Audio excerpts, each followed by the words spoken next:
श्रीमान रासरसारंभी वंशीवट्टटस्थितः कर्षण वेणुस्वदैव गोपी गोपीनाथ श्रीवस्तुना वाञ्छाकल्पतरुभ्यश्च कृपासिन्धुभ्यैव च पतितानां पावनेभ्यो वैष्णवेभ्यो नमो नमः। हे श्री सनातन प्रभु करुणाम्बुराशे, हे रूप दुर्गत जनैक दयावलोको, हे भट्टयुग्म सुमते रघुनाथ दासो, श्री जीव में कुरुत मंदमते दयान्तरा। तुलसी काननम यत्र यत्र पद्मवनानि च, पुराण पठनम यत्र तत्र संदिहितो हरि। बोलो वृंदावन बिहारी लाल की जय। परम मंगल श्री दानकीर कौमुदी श्री मधुमंगल ने गोपियों के पांचों कलशाओं की कर का निर्धारण किया और एक गोपी के महाभार के अनुसार गोपियों ने जो कहा था कि श्री ललिता जी ने कहा था राधा रानी से कि आप महाभार से व्याकुल हो रही हैं, इसलिए सखी आपने कलशे को यहां रख दे, क्यों वजन लाद रही है। तो उसी महाभार शब्द को पकड़ करके श्री मधुमंगल ने महाभार जो है वो 50 भार का एक महाभार होता है, माने 16 लाख तोले का एक महाभार है। और उसके हिसाब से 5 गोपियों का कर निर्धारण हुआ, 16 पंजे 80 और 4 उन्होंने मधुमंगल स्वर्ण इनके लिए भी 4 और अधिक बढ़ाए। अपना नाम नहीं लिया था, पहले नाम लिया था कि मैंने 4 और बढ़ाए, ये घट्टीपाल के हैं, पर तब तो घट्टीपाल के नहीं है। घट्टीपाल श्री कृष्ण और कामदेव नृपति ये तो एक ही है, सारा राज्य ही उन घट्टीपाल का ही है, श्याम सुंदर का ही है। इसलिए घट्टीपाल के लिए न मान करके 4 जो है वो अपने लिए सुवल इत्यादि जो है उनके लिए 4 लाख उनको माना और इस प्रकार 84 लाख टंक का कर निर्धारण हुआ। अब उस 84 लाख टंक के निर्धारण में श्री मधुमंगल ने, श्याम सुंदर ने जो बात कही थी सूत्र, उसकी मधुमंगल ने व्याख्या कर दी और मधुमंगल ने व्याख्या करके ये कह दिया कि इनमें एक एक गोपी 84 लाख योनियों में जितनी भी सुंदरियां हैं उन सबों से सर्वश्रेष्ठ है। इसलिए किसी एक गोपी को तुम रोक लो तो उनके द्वारा पूरा कर वसूल हो जाएगा। ये कहने का मधुमंगल ने जो कहा उसकी भावार्थ में ये अर्थ निकल रहा है। नानी मुखी ने केवल सूत्र दिया कि श्याम सुंदर अब ये 84 लाख का जो तुमने कर निर्धारण किया, ये कर कैसे वसूल करोगे, ये विचार करो, अर्थात किसी एक गोपी को रोको। मधुमंगल श्याम सुंदर ने उस समय ये कहा कि मधुमंगल ने उसकी वृत्ति की कि इनमें एक एक गोपी परम परम सुंदर है और श्री श्याम सुंदर उसके भावार्थ को निकाल रहे हैं कि इन सब गोपियों में अब मैं ललिता को रोक रहा हूं।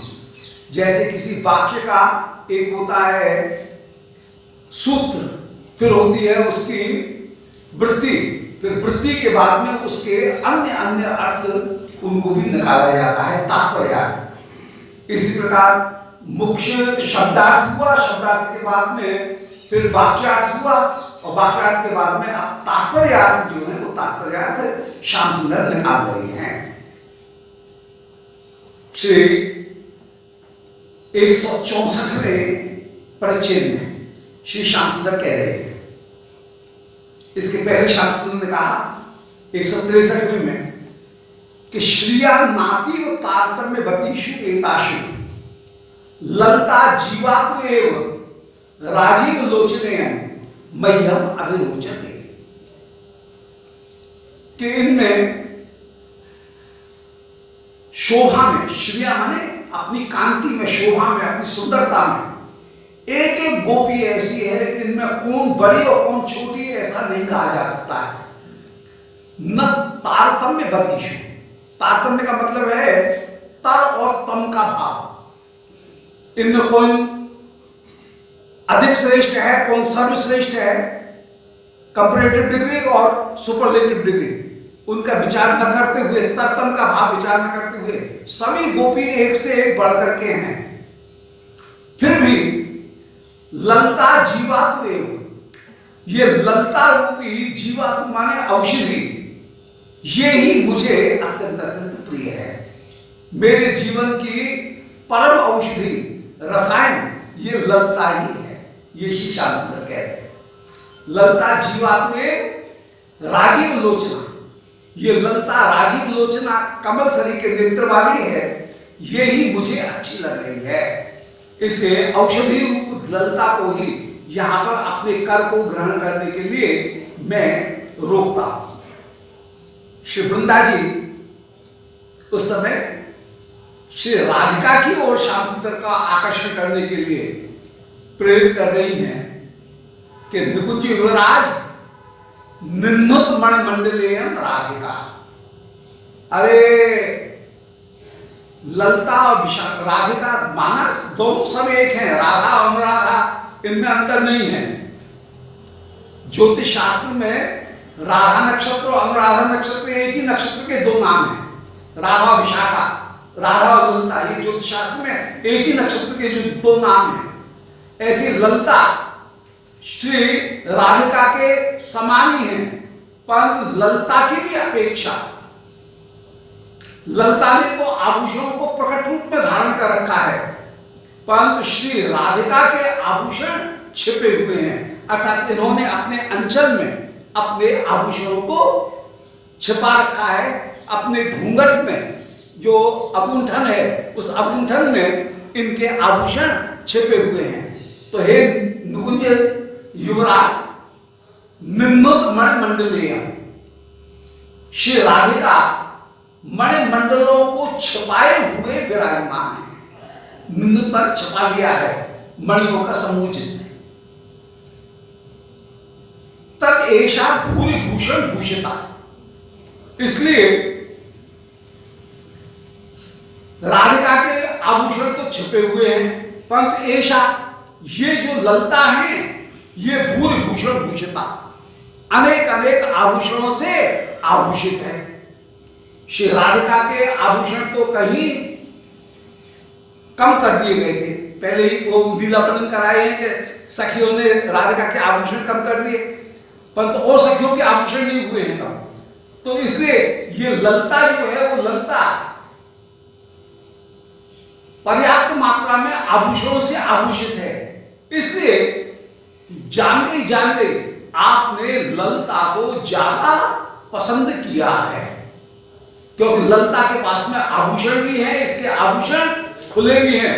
पर एक बात मैं कह देती वृंदा जी ने कि राधिका ने जिन मणियों को छिपा रखा है वे मणि भी कोई कम मूल्यवान नहीं है। इसलिए ललता को कहने का तात्पर्य है ललता को छोड़ो और श्री राधिका को रोकने का प्रयत्न करो। ये वृंदा जी का तात्पर्य है, भीतर का जो तात्पर्य है वो ये है कि ललता के आभूषण सामने दिख रहे हैं, इसलिए उनको देख करके आप भ्रम में आ गए हो और ललता को रोकने की प्राथमिकता दे रहे हो, परंतु ललता को प्राथमिकता देने की जरूरत नहीं है। प्राथमिकता देने की जरूरत श्री राधिका को है, क्योंकि श्री राधिका ने निन्नुत मणिमंडला, मणियों की जो आभूषण हैं उनको छिपा रखा है, जबकि ललता ने केवल स्वर्ण के आभूषण पहने हैं, स्वर्ण की अपेक्षा मणि के आभूषण ज्यादा मूल्यवान होते हैं। इसलिए कहने का तात्पर्य यह है कि आप राधिका को रोकने का पर्याप्त करो, परंतु ऊपर के आभूषणों को देख करके शुक्ल कार्याय ललतैव पर्याप्त नोति, शुल्क कार्य के लिए आपने ललता को रोकने का प्रयत्न किया, परंतु कहीं पहचानने में कमी है, ये वृंदा जी कहना चाह रही है। आपके निर्णय में कहीं गड़बड़ है, ये निर्णय बहुत ठीक निर्णय नहीं है। सो ही श्री कृष्ण कह रहे हैं, से मुग्धे शिखर दर्शना पद्म रागाधरोष्ठी राजन मुक्ता स्मित मधुरिमा चंद्रकांतास्य बिंबा उद्दीप्तेन्द्रोपल कचरुचि पश्य ही राधिकेति त्यक्तुम युक्ता नहीं किल कर्णी रत्नमाला महिष्ठा। वो नहीं, ललता को छोड़ना उचित नहीं है, ललता भी श्रेष्ठ होकर के विराजमान, भले इनके आभूषण नहीं दिख रहे हैं, आभूषण ललता के दिख रहे हैं स्वर्ण के, परंतु ललता के पास में भी सारे रत्न विद्यमान हैं। ऐसा मत समझो कि ललता के पास में रत्न नहीं है, ललता के पास में भी सारे रत्न विराजमान हैं। कैसे? बोले से मुग्धे, बोले अरे वृंदा,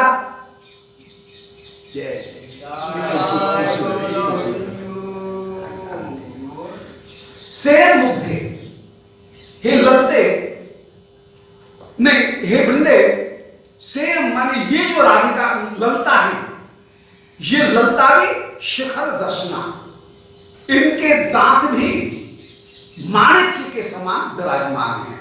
शिखर कहते हैं माणिक्य को, तो इनके दांत भी माणिक्य, तो राधिका के पास में रत्न है, ललता के पास में रत्न नहीं है, ऐसा नहीं सोचना चाहिए। इनके पास में भी रत्न है, क्योंकि से मुग्धे शिखर दर्शना, इनकी दंतावली शिखर के समान है। शिखर कहते हैं माणिक्य, माणिक्य एक पद्मराग मणि, वो बड़ा मूल्यवान, हीरा से भी ज्यादा मूल्यवान माना जाता है पद्मराग मणि। तो शिखर दर्शना, इनके दांत शिखर के समान शोभित हो रहे हैं। दांतों की तुलना जहां पान नहीं खाया हुआ है उस समय श्वेत दांतों की तुलना की जाती है कुंद से या हीरा से, हीरक दंती या कुंद दंती। पान जहां पान खाया गया है वहां पर पान में जहां लाल है वहां पर दांतों की तुलना माणिक्य से होती है। तो पान चबा रखा है इन्होंने, इसलिए शिखर दर्शना स्वाभाविक रूप में लगोई विराजमान है। अब व्रत तो की हुई है, पहले पान मान तो नहीं खाया, कह रहे हैं कि हम व्रत धारण किए हुए हैं, पान नहीं खाएंगे। पहले क्या है, तो शेर मुग्धे शिखर दर्शना, इनके दांत तो स्वाभाविक रूप में ही माणिक्य से युक्त हैं। फिर पद्म रागाधरोष्ठी, इनके अधर भी पद्म राग के समान है। कोई मणि कम है क्या? ललता में, ललता में भी स्वाभाविक रूप में मणि विराजमान है। इनके ओष्ठ पद्मराग मणि के समान है, लाल मणि के समान, पद्मराग मणि के समान है। माणिक्य के समान इनके दांत हैं, पद्मराग के समान इनके ओष्ठ है।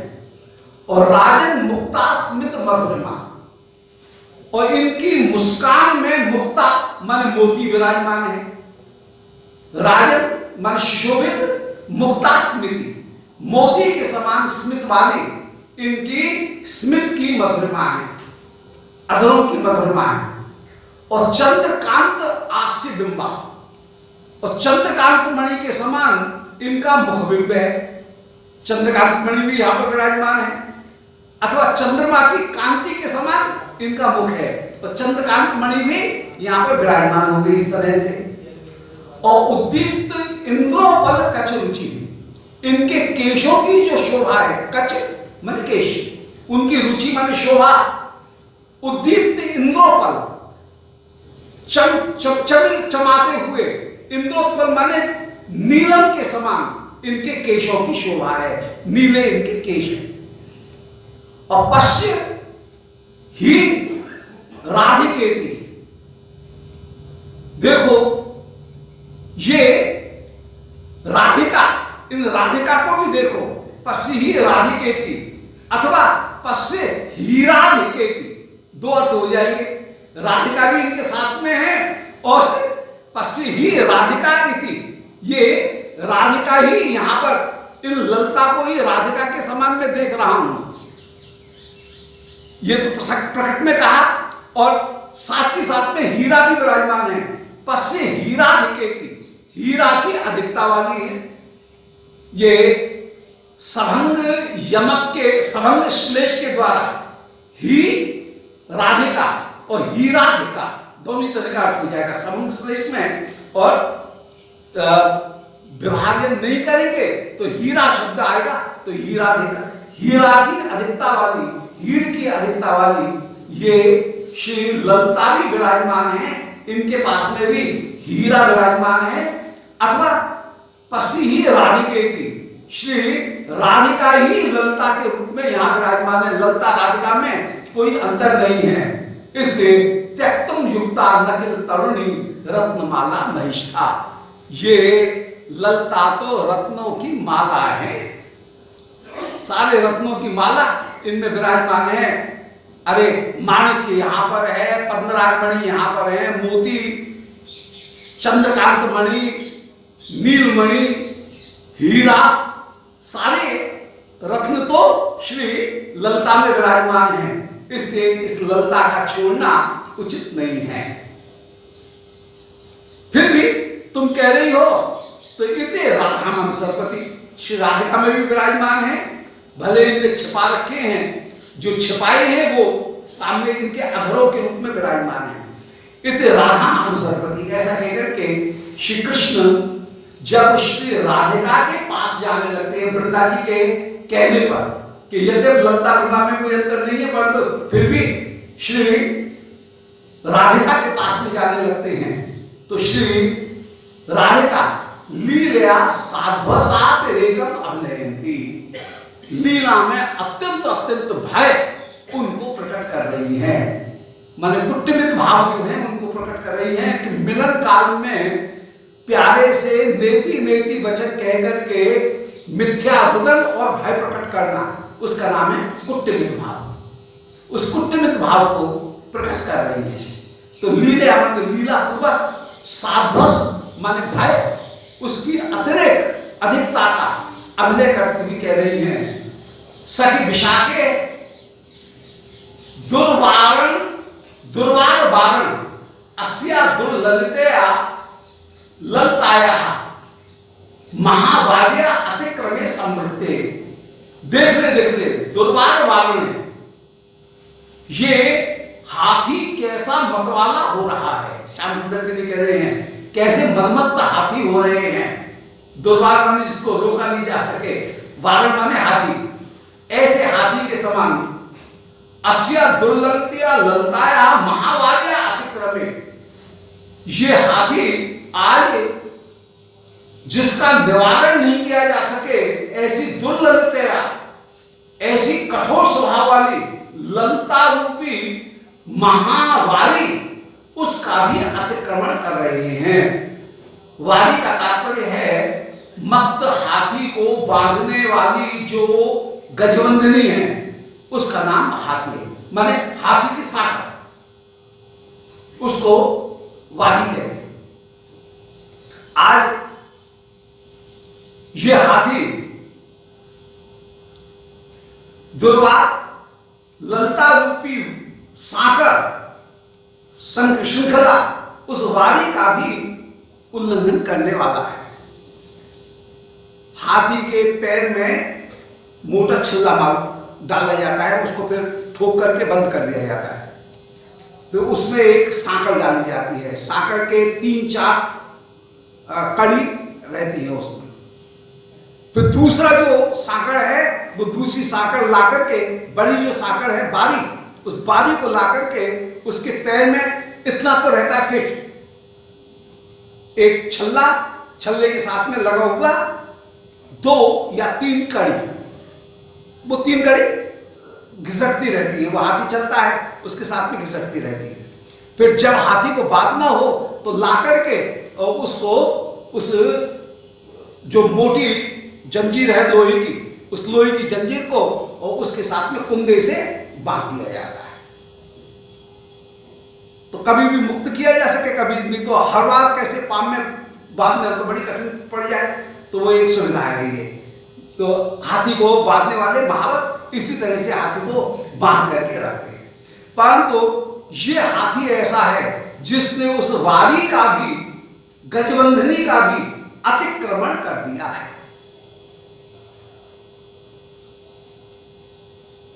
तो ललता रूपी महावारी, ललता रूपी हाथी को बांधने वाली जो गजबंधनी है, उसका भी अतिक्रमण जब ये हाथी कर रहा है, तो अरे सखी चंपक लता वेष्टताया अमृत सरस्या विराहनम ते सुलभम। अब चंपक लता आदि से वेष्टित अरि ललता, अरे विशाखा, अब तू इस अमृतसर में आनंद पूर्वक विवाहन कर सकती है। श्री श्याम सुंदर ने ललता को भी रोक दिया, अर्थात ललता अब समर्थ हो नहीं रही है, ललता को पार करके श्याम सुंदर आ रहे हैं, इसलिए अरे विशाखा अब तू श्याम सुंदर के साथ में मिलन प्राप्त कर। ये तो प्रिया जी की हंसी है ललता विशाखा जी के साथ में कि अरे विशाखा अब तेरा इस अमृत सरसी में, अमृत सरसी हो गए श्याम सुंदर, श्याम सुंदर हो गए एक हाथी, उनका विलास हो गया अमृत रूपी सरोवर, हाथी को बांधने वाली रस्सी थी साकर, वो थी ललता। तो ललता को तोड़ करके, ललता को न मान करके ये हाथी जब उन्मुक्त हो गया है, तो इस हाथी के साथ में जो अपूर्व विलास रूपी अमृत का सरोवर है, उस अमृत के सरोवर में तेरा विहार करना, विगाहन करना, स्नान करना वह सुलभ हो गया है। अर्थात श्याम सुंदर देख तेरे पास में ही अब विलास के लिए आएंगे, स्वयं तो हट गए और स्वयं हट करके श्री ललता जो है उनसे कह रही हैं कि इस अमृत सरोवर में अब तू विगाहन कर, ये मेरी तरफ आ रही है तो स्वयं तो हटी गई, तो अब नंबर आएगा तो किसका आएगा? तीसरा नंबर विशाखा जी का ही आएगा। श्याम सुंदर ने पहले ललता जी को पकड़ चाहा, फिर ललता जी को छोड़ करके वृंदा के कहने से श्री राधिका की ओर उन्मुख हुए। अब राधिका भी जब अत्यंत भय का अभिनय करती हुई दूर हट गई और कुटुंबित भाव को प्रकट कर रही हैं, और कुटुंबित भाव प्रकट करके श्री विशाखा से कह रही हैं कि अरे विशाखा इस मत वाले हाथी को अब तू संभाल। ये कहने का तात्पर्य, क्योंकि अब तेरा ही नंबर आता है, तेरा वारा ही आता है, तो इस अमृत सरोवर में तू ही अवगाहन कर। ये अमृत सरोवर कहना ये ललता श्री विशाखा के साथ में परिहास करने में है कि अरे तू बड़ी उत्सुक रहती है, ले तेरे अमृत सरोवर में स्नान करने का ये अवसर आ गया। ये सखियों की परस्पर परिहास है। सखियों के परिहास में श्री ललता जी से परिहास करते हुए कह रही हैं कि इस अमृत सरोवर में अब तू आनंद से अवगाहन कर, स्नान कर, क्योंकि ललता को ये छोड़ चुके हैं, मैंने निषेध कर दिया, तो अब ये तेरी ओर ही उन्मुख होंगे। ऐसे जिस समय कहा उस समय श्री ललता जी श्याम सुंदर से कह रही हैं कि हम हो कुंभ संभव प्रिय गिरीन्द्र सिंधुर ऐशा नखल युक्ता अति भूमि, कि अरे अरे रुको रुको, अरे गोवर्धन के हाथी। गोवर्धन पर्वत के विषय में कहा जाता है, बड़ी प्रसिद्धि है, पुराणों में वर्णन किया गया कि जिस समय सेतु बंध की रचना की जा रही थी, उस समय दूर दूर से पर्वत लेकर के सारे बंदर चले आए, पर सेतु इतने में ही नल नील ने पूरा कर दिया। अब पर्वत ज्यादा इकट्ठे हो जाएंगे, इसलिए तुरंत ही घोषणा की गई कि भाई अब पर्वतों को लाने की जरूरत नहीं है, जो जहां है वहीं पर्वतों को स्थान देख करके स्थापित कर दो। उस समय विंध्य पर्वत के पुत्र हैं श्री गोवर्धन, और गोवर्धन इतने महत्वपूर्ण हैं, इतने बड़े पर्वत रहे होंगे। अभी तो मैंने स्वरूप गिरिराज जी ने छोटा कर दिया है, परंतु इतने बड़े कि श्रीमद् भागवत में जहां भारतवर्ष के वर्ष पर्वतों का वर्णन किया गया, वहां पर गोवर्धन का भी नाम दिया गया है पंचम स्कंद में, कि गोवर्धन नीलकूट आदि भारतवर्ष में अनेक अनेक पर्वत हैं।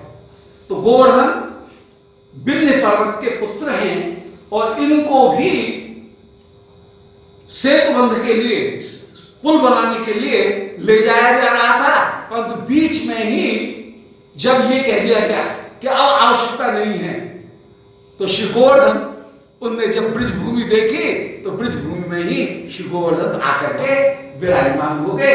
यहां पर ही उचित स्थान देख करके श्री ठाकुर आगे द्वापर युग में आएंगे और लीला करेंगे, श्री गोवर्धन को वहां पर स्थापित कर दिया गया। उसी लीला का स्मरण करते हुए श्री ललिता जी कह रही हैं कि कुंभ संभव प्रिय, विंध्य पर्वत को अगस्त्य ऋषि का प्रिय तपोभूमि मानी गई है विंध्य पर्वत। तो कुंभ संभव माने अगस्त्य ऋषि, उन अगस्त्य ऋषि के प्रिय पर्वत है।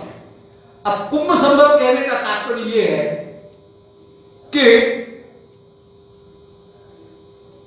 गोवर्धन ने श्री विंध्य पर्वत, वे बड़े अभिमानी थे, और विंध्य पर्वत की सर्वदा सर्वदा से ही, पहले से ही हिमालय के साथ में बड़ी ईर्ष्या थी। ये हिमालय बहुत बढ़ करके है, मैं हिमालय से भी ज्यादा बड़ा हो जाऊं, इसलिए श्री विंध्य पर्वत ने भी तपस्या की, और तपस्या करके उन्होंने ये वरदान मांगा कि जैसे शिव हिमालय, उनको एक सौभाग्य प्राप्त है कि उनके जमाई भगवान शिव हिमालय में रहते हैं, ऐसे मुझे भी एक सौभाग्य प्राप्त हो कि शिव को भी पराजित करने वाले वे मुझ में निवास करें। यह ईर्ष्या है कि हिमालय में उमा और महेश्वर शिव दोनों के दोनों निवास करते हैं, तो इस कारण हिमालय की महिमा बहुत ज्यादा हो गई है। परंतु हिमालय से इनकी प्रतिस्पर्धा है, तो कह रहे हैं कि शिव को भी पराजित करने वाला व्यक्ति मेरे यहां पर रहे स्थायी रूप में। ये श्री विंध्याचल ने बहुत बार ब्रह्मा से वरदान मांगा, और ब्रह्मा ने इनको वरदान देकर के उपकृत किया कि हाँ ऐसा ही होगा, शिव को भी पराजित करने वाले तुम्हारे यहाँ पर निरंतर निरंतर निवास करेंगे। वृंदावन बिहारी लाल की जय। श्री गोवर्धन के ही, विंध्याचल के ही एक भाग श्री गोवर्धन, उन गोवर्धन में श्री कृष्ण गोवर्धन की तलहटी में ही नित्य निवास करते हुए विराजमान। और इस प्रकार श्री विंध्याचल की महिमा गोवर्धन से भी ज्यादा हो गई, और उस फल को प्राप्त किया। ललित माधव में वर्णन भी किया कि विंध्याचल जो है, उन विंध्याचल के यहाँ पर ही जो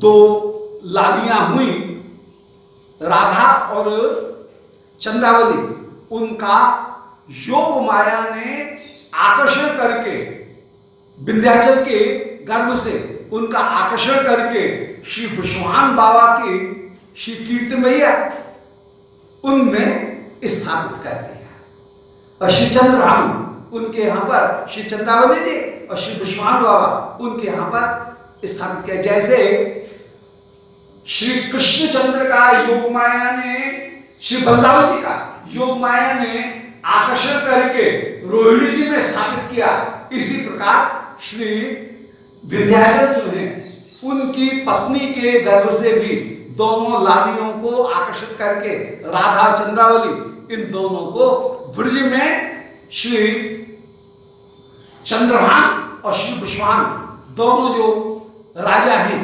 लवकुश, उनको कहीं उनके पत्नियों के गर्भ में इन लालियों को स्थापित किया। ये और वे श्री कृष्ण जब श्री राधा चंद्रावली इनके साथ में विहार करते हुए विराजमान हुए तो मानो आज विंध्य को वो वरदान सफल होकर के मिला कि मेरा जमाई शिव को भी पराजित करने वाला है और मेरा जमाई भी घर जमाई रह रहा है, मेरे यहां पर रह रहा है। इस प्रकार विंध्याचल से इनकी जो प्रतिस्पर्धा थी वो प्रतिस्पर्धा पूरी हुई। इस लीला का श्री ललित माधव नाटक में रूप गोस्वामी जी ने वर्णन किया है। ये कादाचित की लीला में वर्णन किया। वही सारी लीला जो है उनके संकेत को कहीं हृदयंगम करती हुई श्री कह रही हैं ललिता जी कि वो कुंभ संभव, कुंभ संभव माने अगस्त्य ऋषि। अब अगस्त्य ऋषि का बड़ा प्रिय पर्वत है विंध्य, इनकी तपोभूमि भी है अगस्त्य ऋषि की। हिमालय उनसे प्रतिस्पर्धा में एक दिन प्रतिस्पर्धा के कारण विंध्य पर्वत एकदम ऊंचे बढ़ते हुए चले गए और इतने ऊंचे हो गए कि सूर्य का प्रकाश हो गया, जगत में अंधेरा हो गया, दिन ही नहीं हो, विंध्य पर्वत ऊंचे हो गए। उस समय जगत का आपत्ति का दर्शन करके, जगत की आपत्ति का, ब्रह्मा जी ने श्री अगस्त्य ऋषि से कहा कि अगस्त्य अब तुमको यहां रहने की जरूरत नहीं है, अब तुम दक्षिण चले जाओ।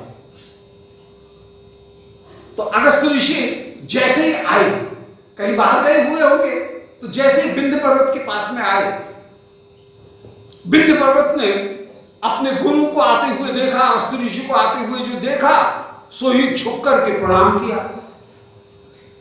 परंतु अगस्त्य ऋषि ने उनको आशीर्वाद नहीं दिया और कहता है कि अभी मैं आता हूं, और ये कहकर के चले गए, फिर लौट करके आए नहीं।